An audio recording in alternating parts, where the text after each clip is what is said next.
So back in 2023, I did a survey of 100 local small business owners. And one of the major topics that came out was the difficulty that people have managing people. So today, what I want to do is explore that. And I've invited along a good friend, a coach of mine, a mentor of mine, Anth Quinn, to talk about it. So Anth, do you Hello. just want to tell us who you are? And I'm probably the most unlikely business coach in the world. Never intended to get into it. Started coaching back in 2004, and over that time did all sorts of things, but essentially fell into coaching small business owners. Mostly people who are at a lower size than what you coach, so it's people who have smaller teams that haven't got systems implemented and stuff. But I think I just enjoy the challenge of taking them. When somebody wants to be somewhere and they're not, I get really curious about how do we get them there. That's what I enjoy doing. so Anth and I often talk about stuff because I first met Anth as my NLP coach, and I thought this was an interesting topic to explore with Anth's take on it. So what we're going to talk about today, mate, is managing difficult people. Right, okay. So where do you want to start? Well, I would start with, what do you mean by difficult people? When somebody says they're a difficult person, what does that even mean? In general, in my experience, it means that they won't do what they're told. Yeah, I'd agree with that. Yeah, and that's where we start. And it's like when like we've discussed earlier, that people often set businesses up so that they can be in charge, not answer to anybody.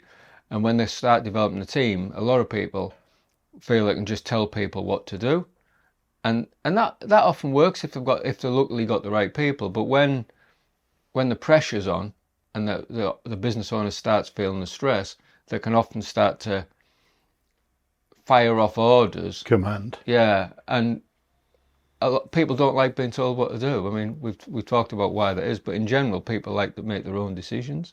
So if you feel bullied into it, people start looking for ways to dig the heels in. Yeah, maybe. they look for it. But I think people want to feel. I think people try and feel it. We all have ways of making ourselves feel special, and if you're somebody with reasonably high self-esteem and you're feeling bullied, you'll look for ways to get back, and even if that's just dig your heels in, at the very least. But we know at the extreme that can become almost being a saboteur in the business and getting self-esteem from that. So getting it right makes your business run a lot easier. Yeah, and I would argue that you say the right people.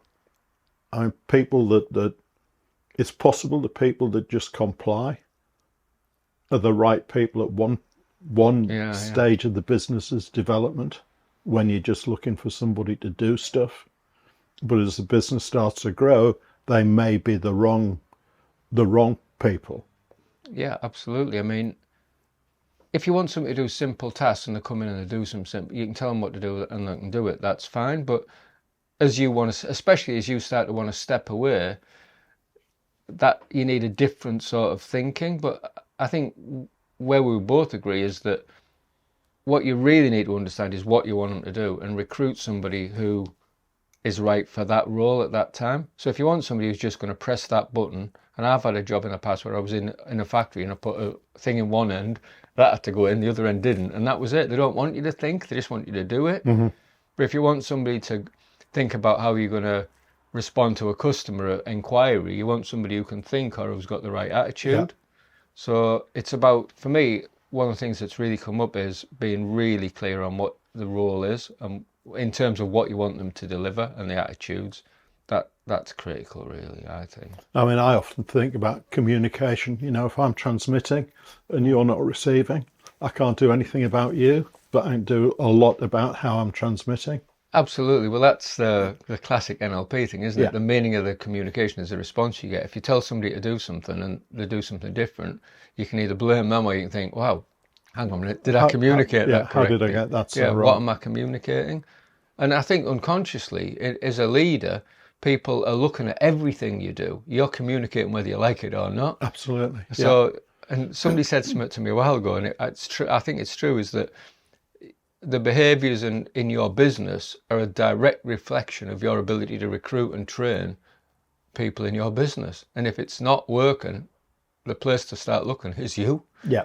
And Well, I'd go further than that. And I think that every business is a reflection of the person at the top or the people at the top. Yeah. You know, if they're mean-spirited, the business is going to be mean-spirited. If they're naive, the business is going to be naive. If they're vindictive, the business is going to be vindictive. It is a reflection. That's why I'll always start coaching at the very top, because there's nothing more frustrating for people than outgrowing their leaders. Yeah, and leaders can be good at different times in different places. Yeah. But I saw an example where somebody, the business leader was on Amazon ordering something for somebody's birthday or something. Somebody saw that, and what the message I picked up off the teams was, well, if he can go and do what he wants on the internet, so can we. And it was that simple. He was wondering why people weren't motivated. It's because they're all doing their own thing. Yeah. And people see, don't they? People watch. And how often does that happen? And you know, one of the questions I've got when I started to look at this, managing difficult people, I then started looking at every word. And one of the questions I've got, which I probably want to loop back to, is: are people difficult, or are we just crap communicators? But I want to start with managing. You know, a scale-up coach, and Vern Harnish has been saying for the last 2 or 3 years that management's dead. He'll say people don't want managing, they want coaching. And I get that to a certain extent. I think that what people are looking for from the person more senior to them is very different in 2024 than it was, let's say, in the year 2000. Very different. What would you say was different? Well, you know, when you and I are not too dissimilar age, and when I first went into the world of work, I expected to be told. I didn't expect to be consulted. That fundamentally doesn't work anymore. The world's changed, and the way we lead people has to change as well. Yeah, I mean, I've seen a lot where people have tried to nail people down. Yeah. But I worked in a nationalised industry as a welder, and the people used to come in with stopwatches and stand over people to watch them do the job, so that they could work out how many you could do in a day. And in general, people, even when somebody stood over them with a stopwatch, they could save a third. So as soon as the back was turned, everybody slacked off. Yeah. And it was, I always think that if you're trying to force people into a certain level, unless you're in the army or something, it's just not going to work. If you get people who want to do the job, you won't need to stand over them and manage them. Your job is to make it easy for them to do that with the systems and software or whatever. You know, that's really your job as a leader, is to make it easy for your team to deliver what you've agreed you're going to deliver. And I think they need to be involved in that. And somebody once described leadership, did they not, as the ability to help people to want what you want them to achieve. Yeah, I've got even more things. I think I told you a while ago, a friend, well, he was a mentor of mine called James Labers, was having a coffee with a producer of, I think it was the second series of Big Brother. And he said, I just don't get it. It's rubbish. Why would anybody watch that? And he said, she said to him, that's because you work in a job you love, you're in a relationship that works and everything. But when people watch Big Brother, they get to sit in a chair and be right. For 1 hour or whatever it is a night, they get to sit in that chair and be right. And that's a good feeling. It's sort of passport to judge. So, but that was maybe 15 years ago. So now, how many reality TV shows are on? People are spending their evenings sitting there being right. I even find myself thinking there's no such thing as a heel lead in Latin. Could I do a Latin dance? No. But I'm sitting there judging, and I think people have spent that much time being right that they go, actually, were you to tell me? I don't. And railing against that is a bit like railing against gravity. It's just how it is. So the skill of the leader would be, how effectively can you communicate so that they you've got the right people and you align it so they want to do what you want them to do and you pay them for it. Yeah. It's about enrolling rather than commanding. Absolutely, yeah. You think about yourself. If somebody comes in and tells you what to do you want to do it? You automatically think, whoa, if somebody leads you into it and says, oh, I don't know, well, do you fancy this or not? I know you like this. You're in. So, yeah, I think developing a culture where you're collaborating with your team and you set the direction, but how are you going to get there is a collaboration, I think. Yeah, but that's the antithesis of probably the way we experience leadership, certainly my generation, and what we maybe thought leadership was, or management was. I know that I'd had a job in a factory and I just went to work, did my job. Everybody hated the job, they just went in. When I got a job at ICI, I got took on by a guy who just wanted to point me in the right direction. He wasn't a great manager, but he inspired me. And he could have gone away for a month and I'd have just cracked on. So I loved it. So by definition, maybe he was a great manager. I think he was a good leader. He'd been taken out of management because he wouldn't manage anybody. He didn't want to tell them what to do. But he'd say, this is a project. I'm trying to figure out how to get this to work. And I'm like, I'm in. And so I think whether it was by chance or design, he tapped into what was fueling me. I'd go into ICI. It was like being liberated. People were paying me to do this. So why do you think it is that so many people find managing people difficult? Because they assume, I'm guessing, but it's because they assume that people think like and value the same things as they do. So they'll try and persuade people with their own, they'll either tell them, and if they try and persuade them, they'll use their own criteria rather than being curious and think, well, what's important to you? Yeah. That's a biggie.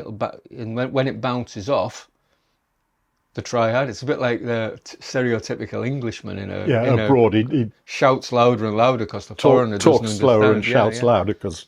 But I think that's what we do, only we don't realise it. And I'm sure I'm as guilty of that. I've found myself in arguments with people, forgetting what I really think, just trying to win.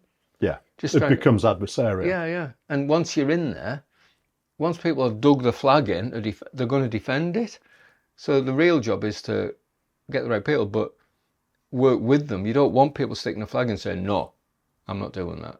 Because then it becomes a matter of, I'm worthless if I give in. Yeah. And people, I've walked away from a car deal before for 50 quid car tax because even though it was just because your self-esteem won't allow you to do it. Yeah.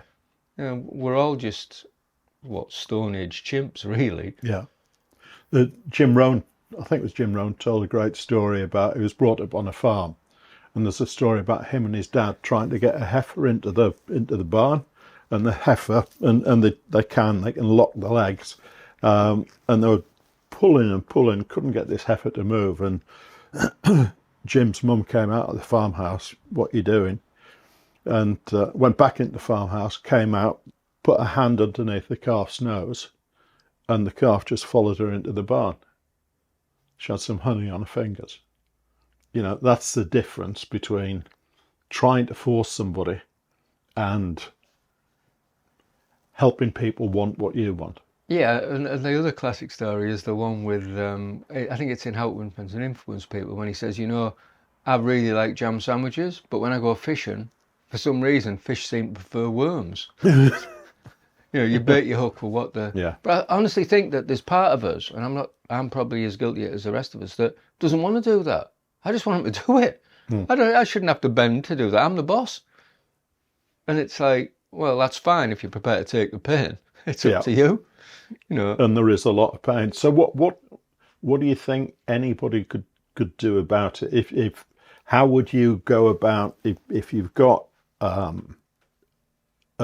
boss, a manager, and he is finding or she is finding people difficult? Where would you start with that? My first question is usually, would you enthusiastically rehire all of your people? Well, that's a scaling up quote. I probably learned it from one of your books. But and I found that's really powerful because that opens up, because then you can get into the specifics of well, I wouldn't employ them, right? What's different? What are they doing that they're not doing? But I'm looking for patterns. When I'm working with somebody, I'm listening for underlyingly what do they think. If they just want to be in charge, that's fine. And people want some very strange things. We all grew up, and the more you can tune into what somebody wants, it's like if you just want to be in charge, maybe you just need to get a van. But even customers are going to be difficult. If you're going out and being adversarial, you'll probably find difficult customers. And are they the common denominator? But if somebody's saying they're being difficult, my first question would be what they're doing. What are they doing or not doing? Do they know how to do it? Because that's the standard question there. It's like, if somebody isn't doing what you want them to do, if I walked in and put a gun to the head and said, I'm going to blow your head off unless you do it, could they do it? Because if they could do it, it's a motivation issue. Yeah. If they couldn't, then it's training or the wrong person. But until you understand that, it's like, is it can't or won't? And where I would start depends very much on what's happening in front of me, I think. On one level, there is something about the boss is paying somebody to do a job. So to a level, they have an expectation to get what they're asking for. But on the other hand, people are people, and people have freedom of choice. Yeah. Consciously and unconsciously, they will dig their heels in. Sometimes they don't even know they're digging their heels in. Well, we'll always justify our behaviour. Yeah. But it's really important that you have a right to say to somebody, this is the job, do you want to do it or not? And if they want to do it, brilliant. And then you can work with them, coach them, give them the help they need. But if they literally don't want to do the job, where I've come to, when I first went full-time and I was talking to you, I was very much into employee engagement. But now, honestly, if you're running a business and it's the wrong person in the wrong role, you want them out. Because nothing. My ex-wife, her dad was a history lecturer. And I said to him, how come in the Duke of Wellington's army in Waterloo, what mattered was who you became an officer if your dad was in the right family and all the rest of it. But in the Navy, it wasn't like that. In Nelson's Navy, if you were good and you started at the bottom, you could work your way up. And he said it's because in the army, they can hide a bad officer. They would cover for him. But on a ship, if the bosun isn't good, the ship doesn't fight. And I think in government departments and all the rest of it, you get people who've been in a role for a while and they're just there and they've been promoted because but in a small business, you absolutely want the right people in the right roles. And if you don't, it isn't going to work. Yeah. And how much time does it suck up dealing with people who don't want to do the job, I'll say? It's huge. But I would say the counterpoint to that is the fact that, somebody that might be, if your business is, let's say, 4 people, they might be the right person when it becomes 14 people. They might not be as the business grows. And I'm dealing with rapidly growing businesses all the time. So, and we can't always be going to the market and hiring. It would be great if we could, and I know nothing about football, but if we could buy on the open market the 11 best players in the world, but we've still got to get them to work as a team. Things change, so we still need to be able to motivate and help people change direction to fit in with the direction of the organisation. Yeah, you said the magic word, though, haven't you? Motivate. Because you can't motivate anybody. All right, inspire. Yeah, inspire, absolutely, because motivation is always internal. It has to be. Yeah. But if you can help create a gap between where you are and a desired future, I think that whole video I did is the same. It's like the gap between what you want and where you are, that tension there is motivation, but it's internal. So yeah, part of your ability, in fact, it's self-evident, is as a leader to be able to communicate a future which your people want to be part of, can buy into and want to help you create. If you can do that, then your job's going to be a whole lot easier, because you're going to have to. If I'm thinking if I would work with somebody, how good is your ability to communicate the future in a way that's relevant to them. Yeah. But also in terms of enough sensory detail that it's something that means something. So if I just say I want to be the best, what does that mean? Whereas if you can describe what it feels like coming in, we're in a company, we come, customers are ringing, it's all, and people can actually imagine that in their head, then like they get that inner sense of, yeah, I want that. And that's what, whenever I'm working with somebody on goals, that's what I'm looking for. I'm looking for them to light up. Because you get people going, yeah, I want to get promoted. Really, how's that feel? Yeah, it feels great. It doesn't. Yeah. I'm no expert, but that isn't. But when you go like, what's it? Where you going on holiday? And they go, then I'm looking for trying to get the same. When you get somebody to light up and buy into it, that's what it is. So I think part of the ability of being a leader is the ability to create a vision or something that people can buy into. And if you can do that, your job's a lot easier. Yeah. And I think it starts there and probably finishes there. But the other interesting thing is, where on earth does anybody learn that? I don't know the answer to that. I think some people have learnt it as they're growing up, maybe from your parents or something. But like we've said before, that some people aren't naturally motivated to take action for something they want. They're much more motivated to take action to avoid something they don't want. So, and the problem with that is that if I use the overweight, if I'm overweight and I look at myself in the mirror and think, oh, I really need to lose weight, I'll go on a diet or do whatever I do, and my weight will start to drop. And at some point I start thinking, oh, one donut won't hurt.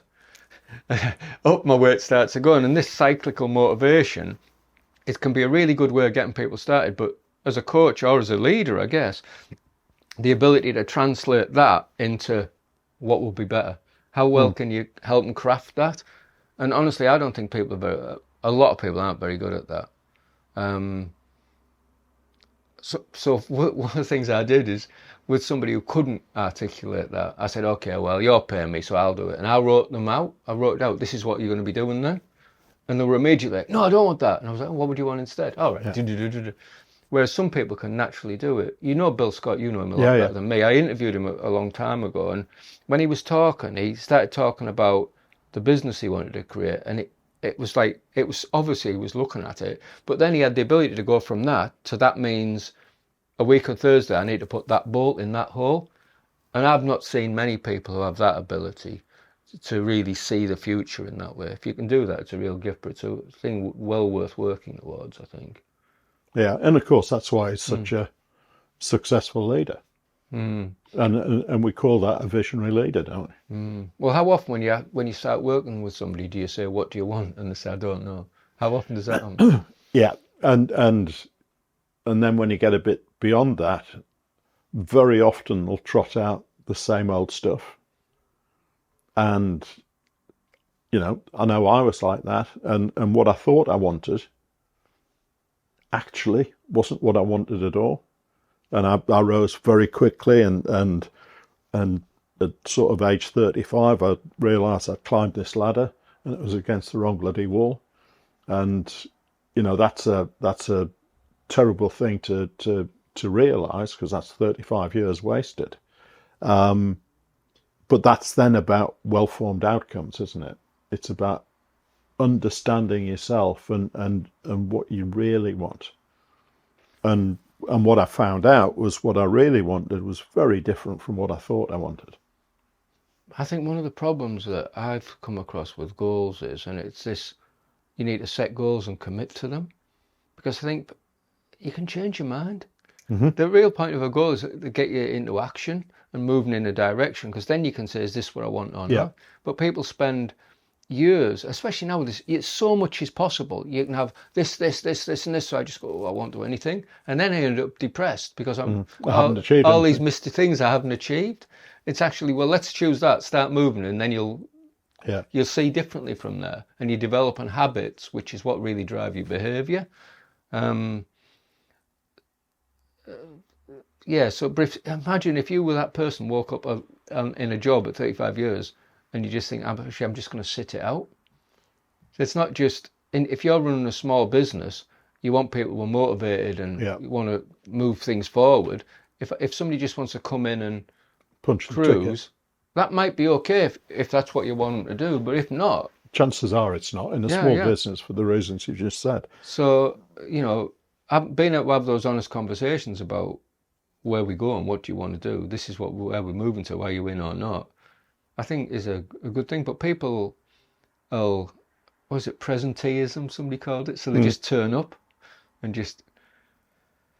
And I think I've done that in the past, but it's not what you want in a small business. And to be honest, it's probably not what anybody really wants in their lives, because they're just punching the ticket. Well, it's interesting because I think I grew up, and when I grew up, the sort of messages I got were get a job, safe job, get a job for life, get an apprenticeship, you'll be all right for life. And that was it. And it's like, that's what people did. So I think people did come in and just go, oh, okay, I'll just come to work and then go fishing, climb and go garden, whatever, and get your satisfaction outside. I think what you were saying before has changed. People want more now. Yeah. And I think probably the younger generations even more. But I would argue that, I'll go fishing or I'll go climbing. People still have ambitions, or still had ambitions if we're talking about the past, but those ambitions weren't necessarily within the world of work. Yeah. And for me, what that means is that's an awful shame, because we spend most of our life, 8 hours a day at work. If that's not a place where we can find any fulfillment, that actually is a human tragedy, I think. Yeah, it's a waste for on a lot of levels. So, I mean, we're drifting around, but it's like, if you're a manager and you're working, or a business owner, and you're dealing with somebody who's difficult, then being curious about that, when you get to get them insights about people, aren't you, and the value different things, you can start to talk about what is it you value. And I think having those conversations, especially in a small team, Yeah, absolutely. it's probably, because I'm going to the dentist, I was thinking as I was driving up that you need to register for a dentist before you have toothache, because nowadays you can't get in. But I think it's probably the same with your team. You want to be building them relationships before it hits. You don't want to be putting your crash helmet on when you're flying through the air. No. You want it in place before. So if you can sit down and go, like, moving forward, we're not in trouble, but this is where we're going to go. And always thinking, what's in it for them? One of the questions, I hear this a lot, I'm going to move them into this job, What's in it for them? What? Well, why would they want to do that? What's in it for them? Well, get more money. Was that what they want? Yeah. And of course, that's a universal assumption, isn't it? The people only work because they get paid. They'll do anything if you pay them more, which is about as wrong as it can get. I think if I was working for somebody now, working as a leader now, and I had somebody who wasn't doing what they were doing, I would honestly just sit down and go, look, I'd call it out and say, this is what's happening. Where are you? What do you want? And try and work that together and just say, is this something you're into? And if not, we can shake hands and I'll help you find something different. But people stuck in the wrong role is bad for them and bad for... Yeah. But to have that conversation takes A load of courage, and B, a load of skill. Yeah, I agree. And maybe get somebody else involved to start with. It's often easier with three, isn't it? But it's not. Life isn't easy, is it? No. We've grown up thinking everybody, it's like, is it easy? Well, what's easy is plodding on doing the same thing every day, which is what a lot of people want, until it trips over and the world changes around you and what you were doing doesn't work anymore. So I stayed as a welder for 40 years and then the factory closed down and there was no jobs. Yeah. It's like the world will change, and more so than ever. And the opening words from The Road Less Travelled. I don't know. Life is hard. And his whole argument is that if we're gonna be shocked and disappointed unless we accept that life is hard. I don't think you ever understand anybody. Really? Do you even understand yourself? No. I mean, Bandler said I think it was Bandler said we spend more time learning how to use a food processor than we do using our own brains. Yeah. No, you don't understand other people. What you're looking for is what's working or not, because I don't know what's going on in your head. I can have hints and there's clues, but really, if I was in your head, I think my head would blow up, because what's important to you, the filters you do and everything is so different. You just go, because you're filtering out so much stuff that which you've habitually learned to filter, that mine will be completely different. Yeah. So I hear a lot, why do they do that? Well, not you. Well, how can people do that? Because that's what they do. So if we had one bit of advice to give to managers, to leaders, about what we're terming difficult people, I think they're not difficult. I think they're just otherwise motivated. Right. I think that's where it is. I think that they're not motivated to do what you think you want them to do. And maybe the first job is to start thinking, am I communicating what I want clearly enough? And what is it that's important to them? So if you sit down with somebody and say, what do you want this job for? Listen. It's that classic thing, isn't it? I get people to do this a lot. If you want somebody to follow a procedure, don't employ me. Just don't, because I won't. But so if you say to somebody, why do you want this job? And they tell you a story. Oh, why are you a business coach? And you tell me a story, then there's a good chance that you'll follow a procedure. If you say good money, plenty of time off, and I like the experience, and you give me a list of options, a criteria, then you like options. It's a real deep subconscious filter that now. So if I ask you to follow procedure, it'll be in alignment with what you do or not, and otherwise it'll be a constant struggle learning to interview people and discuss with them, so you're clear on what you want. I think I'm waffling. It's so complicated. It is. I think for me, it's and I know I'm generalising and oversimplifying, but for me, it's two things. Do we know clearly enough what it is that we want to have happen? Yeah, I agree. Second thing, to what level are we able to communicate that in terms that make sense for the recipient? Not that makes sense for me. Okay, because my world's different to your world. The question would become, how do you communicate with somebody in ways that make it easier for them to understand without knowing what you know? Because that's not an easy thing. So again, that I think that part of the answer to that is being able to understand that person, having some kind of framework to understand somebody else's world. Yeah, and that can be quite a job. Without a doubt. Yeah. As a first step, I would say one of the things to do is to be able to communicate in what I would call sensory specific language. So things that you can actually get hold of, see or feel. Because if I say, I don't know, relationship, it means nothing. As if I say we meet for a coffee at 2 p.m, it helps. So if I said to you, we'll go for a coffee sometime, it's vague, abstract. You'll nod and I'll think, right, we're meeting for a coffee. But if I said, let's meet 2 o'clock at the coffee shop just down there on Friday the 12th, the likelihood of that happening is much more. Because it's more specific. Yeah, and your brain's got something to hold on to. When it's abstract terms, when it's abstract, and this is probably important actually, that it's very easy to get agreement if you stay abstract. So, but the ability to mismatch what you actually mean is massive. Well, we all want world peace, don't we? Yeah. But that might mean something very different. That's right, yeah. To each of us. But if you're just looking if you're busy and you go, I'll tell you what, can you get that report to me on Friday? And I go, okay.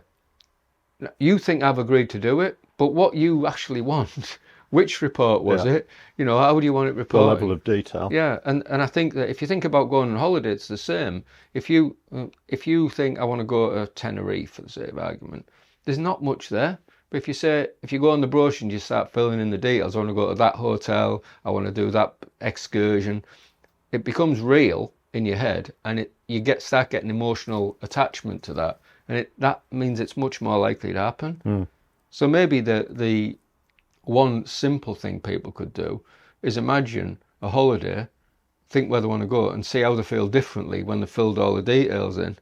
And then when they can then think about when they're creating their vision for the business, can they do the same? One of the things I find people in small businesses have been very bad at is delegating. And that's because I've come to the conclusion that they used to not think creating an outcome and working towards it. They get started and they work it out on the way.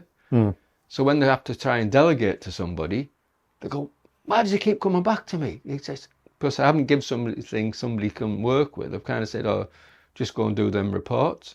Or go and see that customer. Without any why or what it's Yeah. going to be used for. Yeah, or any measure of success. Because when they go, they turn up and they're adapting on the fly. Some people are really good in front of customers, aren't they? But if you ask them to somebody else to go, well, did you do that? Did you do that? No, because they're very switched on and they're adaptable. A bit like a whitewater kayaker, that they're just so reactive in the moment. So getting back to difficult people, Yeah. if we were to conclude this conversation, what are the major points, do you think?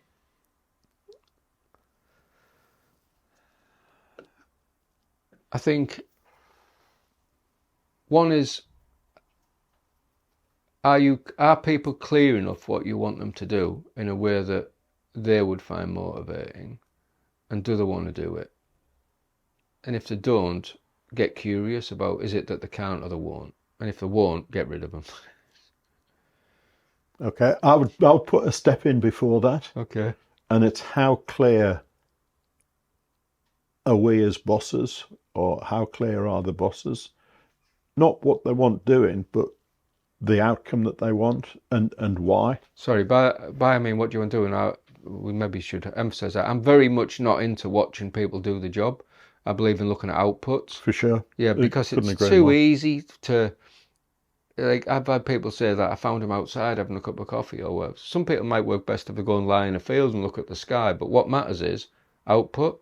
So one really good exercise is to imagine you managing, or to take on outsourced somebody to do something for you, and see how well you can define that.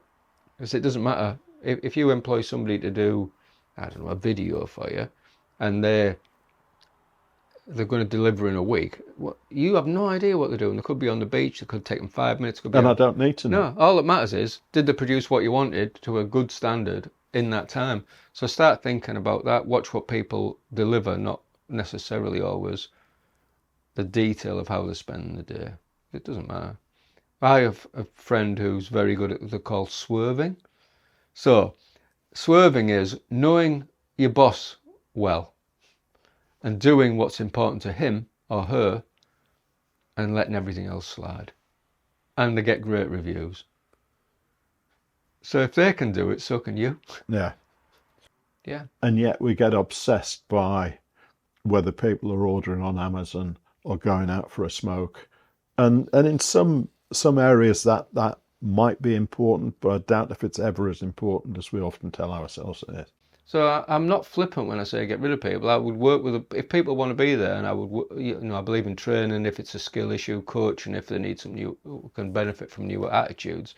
But fundamentally, somebody doesn't want to be there or doesn't want to do the job that's available to them. Face the fact. Yeah, be honest about it and have that conversation. This isn't just me. Years ago, I met some senior consultant in Europe, in Holland, and he said the hardest thing he'd learned to do was let the right people go. And he said, but almost always they thanked him at the end because he'd help them find what was right for them. So, yeah, I would say stay curious. I knew you were going to say that. But by that, I would say, and people would say, how do you do that? I'd say, when somebody's behaving in a certain way, stop and think, what might be true in their world for that to be the right thing to do? And the right thing for them to do. In that situation, given what they think and believe and all the rest of it, what must be true for that to be the right thing to do? What might be true and what must be true? It's a great exercise. I use that when I'm coaching all the time. People, they'll agree to an action and then they don't do it. It's like, well, what must be true or what might be true for not agreeing and then not doing it to be right? There's no judgment. It's curious. What we're working with. Understanding, and then you'll help, once you understand the game rules somebody else is playing by, you're in a much better position Yeah. to communicate effectively. And I think what you said there needs pulling out as well. There's no judgment, just curious. Because what we often tend to do is judge rather than wonder. Yeah, yeah. And if you've been sat watching too much reality TV, it's easy to do. Well, that's what you're trained to do. No, I find myself doing it. You're always training yourself how to behave. So if you're spending a significant amount of time being right, you're training your brain to be right Yeah. instead of curious. Like, what? Oh, the customers won't buy my product. Okay, why would they? It's like, what would make not buying your product the right thing to do? It changes your mindset. Yeah. So thanks, Anth, for that. I knew it would be a wide-ranging discussion. It's Wandering. it's a complex topic. You know, the message, and I knew you were going to say this because this is how you always sign off your emails to me. Stay curious. I think that's really important and valuable advice. People aren't necessarily difficult. Maybe we've just failed to either select the right people or enroll them. But really, if I'm transmitting and somebody else isn't receiving, that's down to me. Yeah, well, even if that's not true, it's a much more useful way to look at it because it gives you options, whereas the other one, you've got none. Yeah. Other than locking horns, which is the How's thing that that working for you? which doesn't. We know that. So thanks a lot. I enjoyed it. Thank you very much.